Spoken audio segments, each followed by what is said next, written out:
Dana White was talking a little bit about this situation. He spoke about it in the post-fight press conference.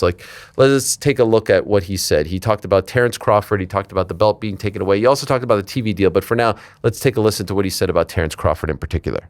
What did you think of the WBC stripping Terrence Crawford of his belt? Listen, if you look at how this thing's playing out, first of all, let me say this. I love that all these guys, all these boxing guys, love the Ali Act the way it is now. I want to see how many of them actually stay there and do that version of the Ali Act instead of the add-on that we're going to do. You know what I mean? You don't have to be a fucking rocket scientist to see what's going on with all these guys. All these guys that are crying the loudest are the fucking problems. They're the problem, every one of these guys. And, Crawford, nobody told Crawford to say anything. Crawford's his own man doing his own thing, and that's how he feels. And we'll see how this thing plays out in the next couple of years. Are you surprised by this frosty reception from the other boxing promoters? No, not at all. Not at all. But here's the thing that's great for fighters is that they have options. You know, all these promoters are saying the Ali Act is perfect and this is the way it should be. I want to see them all stay in it. I want every one of them to stay in the Ali Act as it is now for the next however many years. Right. I fucking guarantee you they won't. Well, it changes everything for the promoters, amending this, doing whatever it is that they're trying to do to it. And he's right. Maybe they will all change their stance. They're trying to fight back because they see some major competition coming and they know about their track record. They know how successful they are in the world of MMA, in the world of sports business, in the world of pro wrestling. I do think that everyone is being very disingenuous about what their true motives are. Let's be honest. Their true motives aren't to up the the amount per rounds and all that stuff. They want to have their own ranking system. They don't want to have to adhere to anyone else's rules and regulations. They want to be able to decide who is going to fight for what belt. They want to control the belt. They want to do all the things that they do in the UFC. And they've had great success doing it. So they'll say, that stuff is for the birds. We don't want to pay Mauricio Suleiman or anyone else like that. We don't want to pay them fees. This is nonsense. We want to control the whole thing. We don't have to play by anyone else's rules in the world of pro wrestling or MMA, so we want to do it our way. Just be honest about it, in my opinion. But they sort of couch it with everything else. They let you know that it's about, the health insurance here and this, and all those things are nice little things that you do to kind of, decorate the cake. But let's be real. That's what this is all about. Now, where it gets interesting is when they use the UFC as the example. As our great friend New York Rick pointed out on social media a couple times, they'll use the UFC as an example of saying, look, in the UFC, the best fight the best, the number one contender fights for the belt, and that's how it will be. That's how it will always be when we're in charge. As we know, it's never been like that, especially not now. It's worse now than ever. Just ask a guy named Arman Tsarukyan. And so you'll have a situation where last week, Nick Khan is telling all the media that he spoke to, in the UFC, the best fight the best, the number one contender fights for the belt. And you have Arman Tsarukyan, who is the number one contender in the UFC's lightweight division. Not only is he not fighting for the belt next, he is not even in the interim title fight to determine who's the interim champion, and we suspect that the interim champion will then fight the champion. And when asked about that, what does Dana White say? I don't care about the number. If you ever had any indication, if you ever wanted to know truly how meaningless the rankings are, just take a listen to this sound. Arman Tsarukyan, obviously the odd man out now. We expect Ilya to be unifying against the interim title winner, which would make a long runway for his title. I wouldn't say that he's the odd man out. He had an opportunity, and you guys know how that played out, and he's gonna have to work his way back. I don't give a shit what the number says. He's going to have to work his way back. There's just too much goes into this for those type of things to happen. We had a little. We were talking back in my room tonight, and we were talking about all the crazy shit that's happened over the last 20-something years. But you can't do that. You can't get the opportunity, and then it can't end that way. So he's got to work his way back. So the message is take the next fight you offer him, obviously? No, I mean, he obviously He knows. He knows what's going on. I don't give a shit what everybody else says. He knows what's going on, and he's got to work his way back to that title shot. I don't give a shit what the number says. So there you go. If you're the number one contender, it means nothing.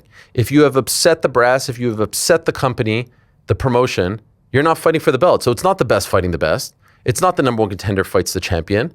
It's if you are in their good graces at that moment in time, you will fight for the belt. Just ask Arman Tsarukyan. And by the way, this has happened before. UFC 177, Renan Barão loses the title to TJ Dillashaw. He is scheduled to fight TJ Dillashaw in Sacramento, UFC 177. On weigh-in day, he slips, he hits his head, he's ruled out. Joe Soto steps in to fight TJ Dillashaw. Renan Barão has to fight one fight. He beats Mitch Gagnon, he beats him, he gets another crack at TJ Dillashaw. Arman had that fight. He beat Dan Hooker. How much more does this guy have to do? How much more does Arman Tsarukyan have to do to earn his number one spot? And oh, by the way, he made weight, he served as a backup fighter, he did everything that you asked him to do. So how much more does this guy have to do? And oh, by the way, not that long ago, just to prove that none of this makes sense, and none of the words that come out of their mouth is true, October 4th to be exact, UFC 320 fight week. What does Dana White say when asked if the winner of Arman Tsarukyan versus Dan Hooker is going to be fighting for the belt? If the winner of Dan Hooker versus Arman Tsarukyan is going to be the number one contender, what does he say? This is what he says. Dana, earlier this week, you scheduled Arman Tsarukyan to fight Dan Hooker in November. Yeah. And will the winner of that fight become the number one contender in the lightweight division? Will the number of that? Yeah. Yeah. Thank you, Dana. You're welcome. What happened? What happened in the last 2 months? I'll tell you what happened. Arman Tsarukyan won, and he looked incredible. And now, what is being said? Yeah, I don't give a shit what the number says. He's going to have to work his way back up. He's not in the mix. Are you kidding me? What changed? None of this makes sense. None of this makes sense. And he makes it seem like he did this thing where he's like, you can't do that. You can't torpedo the event. You can't torpedo the event. You can't just ask out. We've built the whole show. We built the whole event here. You can't ask out on the morning of the weigh-ins.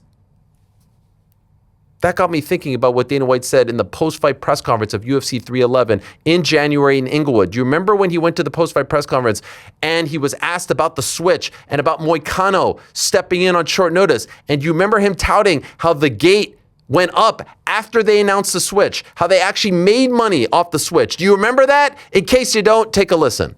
The pay-per-view, main event changed on 24 hours notice, but you've done it before. So I guess what was your take on, Here's the crazy part. The budget's $7.5 million for the gate. We're at 9.5 when the fight falls out. Fight falls out, we replace it. We end up at 10.2. Wow. Isn't that crazy? It went up. So why should this guy be punished? He actually did you a favor. He actually came through for the company. He made you extra money when he didn't even fight. And you had Islam win, and then he went on to fight for the 170-pound title at Madison Square Garden. It's been a great year. And yet Arman Tsarukyan couldn't fight, couldn't make the walk, steps up, does what he has to do, backup fighter, weighs in, makes weight, beats Dan Hooker, headlines Qatar, feels like a big show, feels like the whole thing is built around him, and now he's not in the mix, and now he's going to have to wait and work his way back up. Please, for the love of God, please, someone make it make sense. And in case you want further indication that all of this is nonsense and that really we shouldn't care or put any stock, but I can't help it because that's the most important person in the sport. That is the guy making all the decisions. In case you want further proof, I can almost guarantee you at this point that Michael Morales isn't fighting for the welterweight title next. Why is that important? Because the week of his fight against Sean Brady, Dana White was asked about that fight, and this is what he said. Finals for Dana. Dana, the winner between Brady and Michael does get the title shot fight. Sure. None of it matters. None of it is true. None of it makes sense. It's unbelievable. It's unbelievable to be covering a sport where things are just said and there's no accountability. This is not me being a hater. This is them saying things to us and it not being true and never coming to fruition. There is no accountability whatsoever. Things just get said. People go on their computers, they clip it up, they write it all out, and then it just goes away. And then it's just like, nah, I didn't say that. What did I say about Tom? I didn't say anything. What did I say about Arman? He's not next. And it's like, how do you not say, wait a second, wait a minute, wait a second. Didn't you, like 2 months ago, didn't you just say that he was next? Didn't you just say that this is a #1 contender fight?